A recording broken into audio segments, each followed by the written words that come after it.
Episódio 5, União e Conflito. Nós vimos as gerações ditas divinas, ou seja, os 3 casais que deram origem ao humano, sequência que teve início depois da manifestação das 3 forças primordiais elementares, Caos, a Terra e Eros, os princípios masculino, feminino e neutro. É importante notar que tudo é 3 ou múltiplo de 3 na cultura grega por um motivo muito simples. Todos nós pensamos na nossa própria língua. E a língua grega tem 3 gêneros, masculino, feminino e neutro, justamente. O que fez os gregos estruturarem seu pensamento e sua religião a partir desse critério. É importante notar também que há 2 tipos de movimento natural que estruturaram a vida no universo, a combinação e a luta. Quando se combinam, as forças naturais vão se organizando numa sequência de descendência. E quando são conflitantes, essas forças naturais vão se opor naturalmente, se estruturando pelo conflito, uma vencendo a outra, fixando supremacias. A metáfora exemplar para isso foi chamada de Guerra de Titãs, um enfrentamento terrível e definitivo. Mas antes de falar dessa guerra, vou falar de mais algumas forças que se organizaram se combinando e não se enfrentando. Elas se combinaram e geraram uma descendência, porque, novamente, temos só 2 tipos de sequência, ou pelo conflito, em que uma força toma o lugar de outra, ou pelo acordo, em que 2 forças se fundem e geram uma nova. Oceano e Tétis, 2 titãs, vão gerar os rios e as fontes. Os rios desenham uma geografia que compreende a Grécia, a Troada, onde ficava Troia, a Ásia Menor, as margens do Mar Negro, a Trácia. Quanto às filhas, elas são 3.000 oceânides, de finos tornozelos, nos diz Hesíodo, ou seja, as fontes. Outro exemplo dessa reunião de elementos que descrevem a composição da vida, organizada na forma de mundo no qual vivemos, é o casal de titãs Hipérion e Teia, que geram as potências celestes. Hélios, a personificação do Sol, Selene, a personificação da Lua, e Eros, a Aurora. Temos ainda o par Ceos, aquele que pensa, e sua irmã Febe, a brilhante. Os 2 vão gerar Astéria, a noite estrelada, que será a mãe de Hécate, a Lua, e de Leto, que será a mãe de Apolo e Artemis. Hécate, a Lua, é uma divindade que não aparece em muitos mitos, mas que é importante, pois recebe, segundo Hesíodo, honrarias de todas as divindades.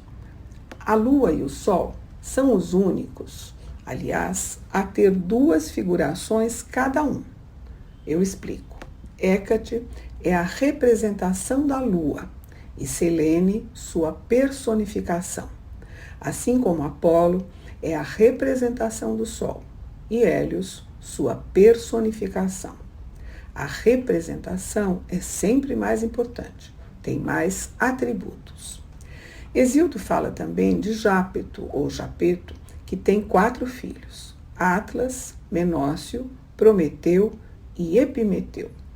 A humanidade, em seu estado definitivo e atual, descende da ação de Prometeu. A querela entre ele e Zeus é, sem dúvida, uma parte das mais importantes na organização de nosso mundo. É uma antropogonia que estabelece os elementos essenciais da definição do ser humano. Eu falo disso em outro episódio, porque é realmente super importante e bonito.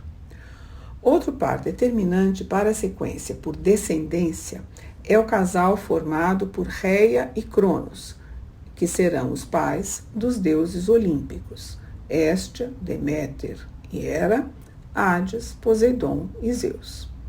Desse casal, falei no episódio 3 e contei como Cronos engolia seus filhos para nenhum destroná-lo, como ele tinha feito com o pai.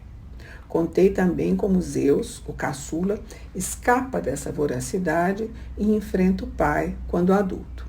Esse enfrentamento é a titanomaquia, ou guerra de titãs, expressão que até hoje serve de metáfora para um enfrentamento terrível e violento.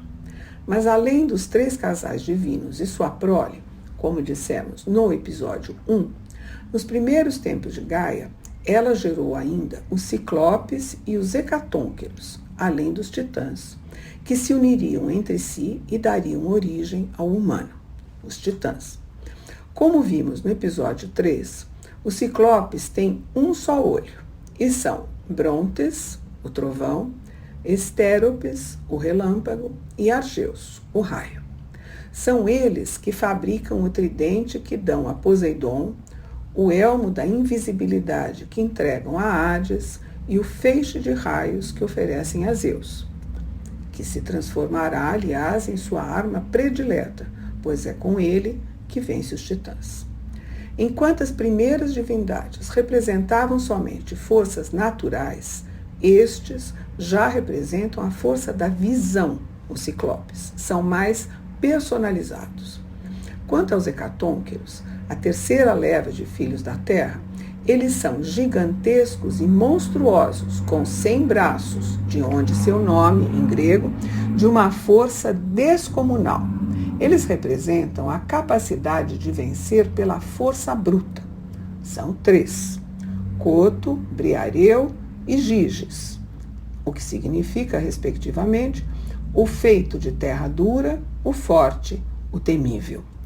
Donos de uma imensa estatura e uma força prodigiosa, provocaram a cólera do pai, Urano, que os prendeu com sólidas correntes no fundo da terra, de onde só saíram quando, aconselhados por Gaia, se uniram a Zeus na Guerra de Titãs, da qual falo em outro episódio. A metáfora é simples.